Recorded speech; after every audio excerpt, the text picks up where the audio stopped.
Okay, so it looks like I'm recording. So I'm going to demonstrate how to do question 6 from section 2 of Prep Test 84. I have it open here. So the question type that we're dealing with here is a must-be-true question or an inference question. And I get that from looking at the question stem, which says, which one of the following statements must be true if what John's literature professor believes is true? So we have to figure out what John's lit professor believes, and then take that information and deduce from that the correct answer choice.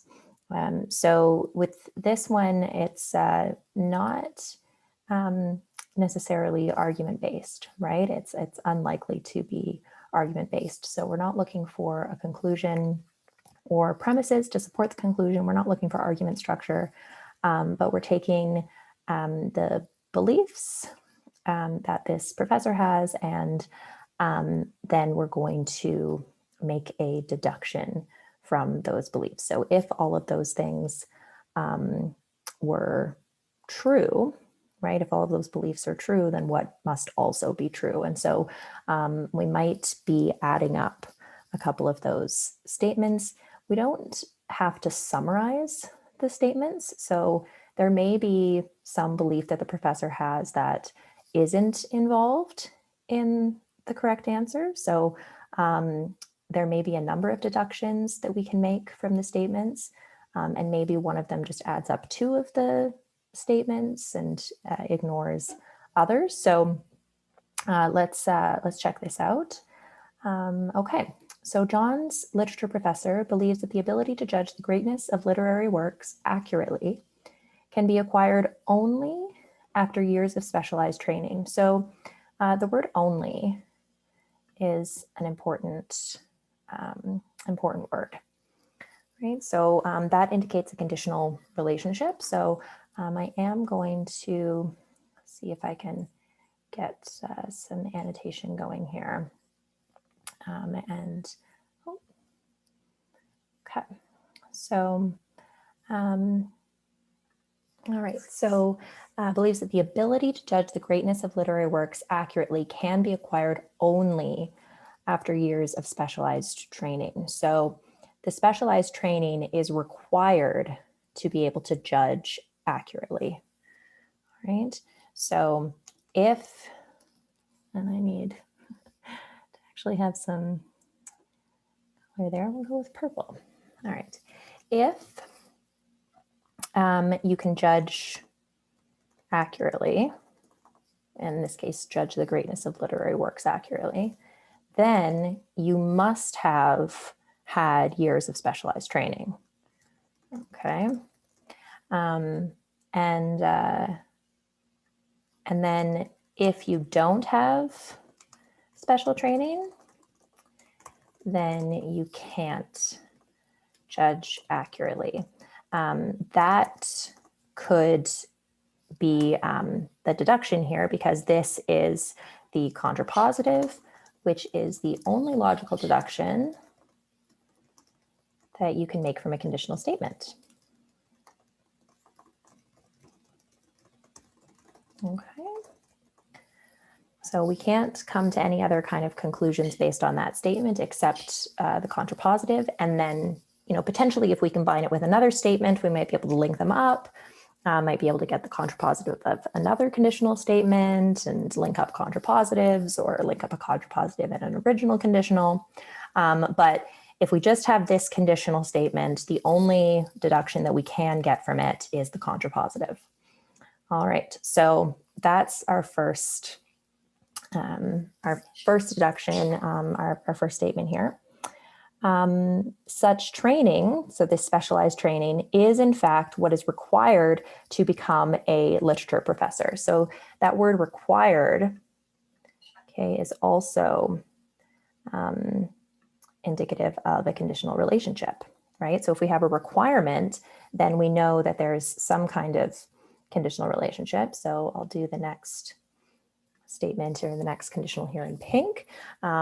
So if you're a literature professor, then you must have had this special training, right? Such training refers to the same special training. So if you don't have the special training, then you can't be a literature professor.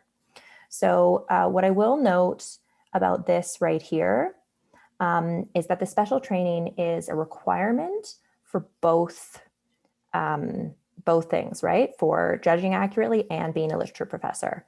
But the special training isn't sufficient for either one of those things. So just because you have the special training doesn't mean that we can conclude that you can judge accurately or that you're a literature professor, right? So it's possible that you could be those things as far as we know because you've met one of the requirements, but in neither of those statements is special training sufficient for any of those things. So just because someone has the special training doesn't mean that they're going to be able to do the task, which is to judge accurately or to have that job of being a literature professor. All right. She is also well aware. Okay, so that awareness would also fit under, belief, right? What the professor believes to be true. Also well aware that the vast majority of the reading public doesn't have access to the specialized training. Okay, so let's get another text bubble in here for that. So it doesn't have access. So that would mean that most, and the vast majority, right? So definitely majority, not worried about vast here, but most of the reading public doesn't have access. Or I'll just say has no special training. Okay, so this isn't an if-then statement. It's just a statement about what the majority of people have.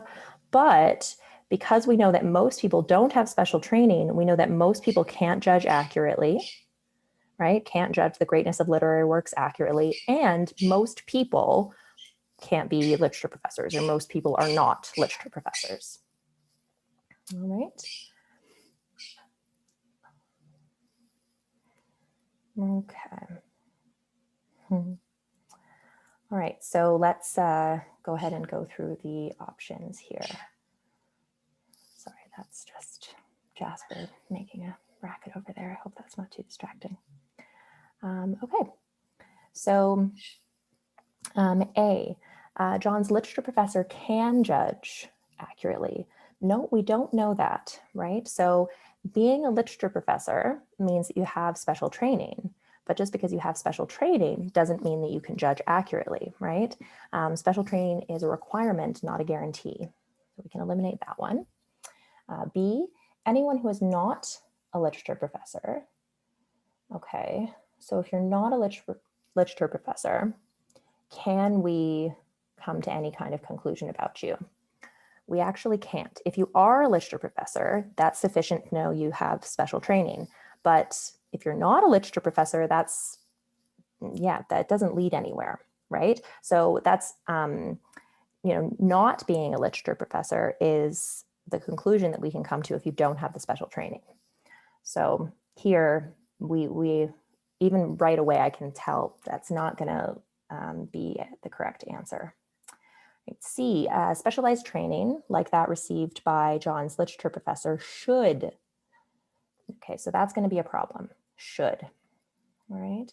So what we have here are things that John's literature professor believes about what is true, right? So it's descriptive of what is true, not what John's literature professor believes should be true, right? Not what this professor would prescribe to society, or what they believe the ideal scenario is, or what would be good or right.